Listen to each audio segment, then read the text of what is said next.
Hey guys, what's up? Welcome back to today's edition of The Fishing Teacher, and thanks for checking out today's video. Much appreciated. Guys, today we're going to be talking about probably my favorite way to catch bass in the month of March, and that's with a big giant spinnerbait. This is without a doubt the best way to catch quality fish in the month of March. March is the best time of year to fish it, so I'm going to give you guys some tips and advice on the type of spinnerbait I like and also the type of areas you need to get into.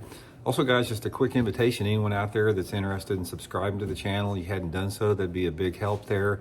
We got some really good channel growth going over the past month, and if you guys aren't subscribed, I'd like to invite you guys to hit that subscribe button and also check out our Patreon page on the description of the video too. Much appreciated. Okay guys, big spinnerbaits. We're talking spinnerbaits that are 3/4 of an ounce to 1 ounce primarily. Large profile spinnerbaits with big blades on it. Now I bet probably all of what I consider the giant bass I've ever caught in my life, the ones over 7 pounds, I probably bet out of the last 50 years, half of those fish, half of the 7-pound fish that I've ever caught have come on a big spinnerbait in the month of March or maybe early April, pre-spawn situation. This is the best time of year to fish them. And the reason they bite them good this time of year is the gizzard and the threadfin shad are larger this time of year than they will be any other time of the year. They normally start spawning in May, the gizzard shad and threadfin shad, and that's when they start to get little, but right now they're mature and they're big, like the size of this spinnerbait, and that's what a spinnerbait resembles, is a big shad. So talk a little bit about the type of spinnerbait, and then we'll talk about where to fish it at. Also guys, I will put my Tackle Warehouse link in the description to the big spinnerbait, you know, the ones that I prefer there. If you guys want to get you some big spinnerbaits, you can use that link in the description. It's a good way to help the channel also. But my favorite guide is I like a 3/4 ounce. A lot of guys use a 1 ounce. I will if it's really windy or if I'm fishing a little deeper. But most of the time, I like a 3/4 ounce head with a large profile wire. And you want the large, longer wire because it gives the bait a bigger profile.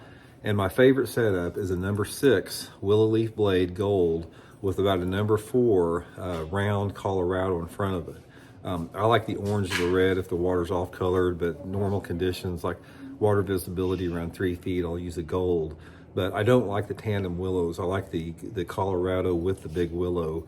I just think it fishes a little bit easier. And most of the time the skirt, color, and trailer are dependent upon the water clarity. My favorite is some type of a white chartreuse translucent with some type of a white or shad trailer on it like that.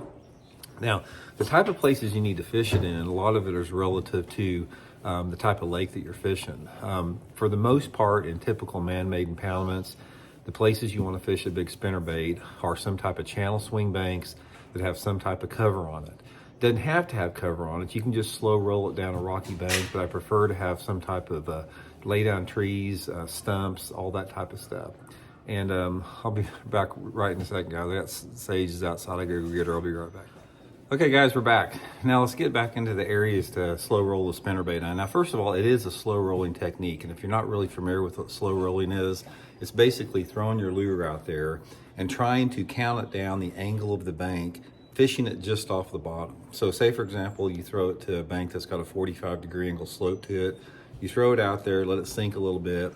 I usually let it hit the bottom and then I start retrieving it and try to keep it, just slow roll it and turn it just where it's just coming just off the bottom. If you feel like your bait's coming up too high, just, you know, push the thumb button, let the bait hit the bottom and start reeling again.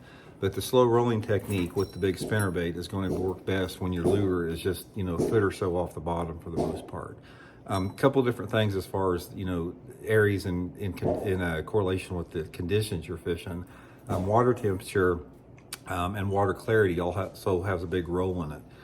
Most of the time when I'm slow rolling the spinnerbait in the springtime of the year, I don't like real dirty water. I like water that's sort of that nice looking green color, anywhere between say 2 to 4 foot visibility. It seems like it helps if you got a little bit cleaner water. I don't know what it is, because you think with the bait that vibrates and is this big, they'd want it in dirty water. But ideally, if you gave me like a perfect scenario, I'd put like 3 to 4 foot clarity. And on top of that, you really need some low light conditions. I like a windy day, I like a cloudy day, I like a south wind. It seems like the combination of that little bit cleaner water with those low light conditions will really get these fish fired up onto it. Sometimes I'll parallel the bank to it, depending upon the angle of the bank. If you do have a lake that has grass in it, like if you guys fish Seminole, Texas lakes, Florida, as a big spinnerbait is excellent March, slow rolling just over the top of those over the grass beds. And most of the time I'm fishing it on like 20-pound test line. And I do like a trailer on it. This is the new Zoom shimmer shad on it, which has become one of my favorites. Just a big profile bait. It's like 6-7 inches long. Will get you a big bite. But anyway, guys, it's a type of deal where you're not going to get a ton of bites on it. You can. I mean, I've had days where I've caught 20, 25 fish on it, but most of the time you're talking about if you get 5 or 10 bites a day on it, you've had a good day and they're going to be quality fish. Anyway, guys, I'll put the link in the description here to my tackle warehouse for some good big spinner baits. Good way to catch big ones this time of year, so hope it helps out. See you.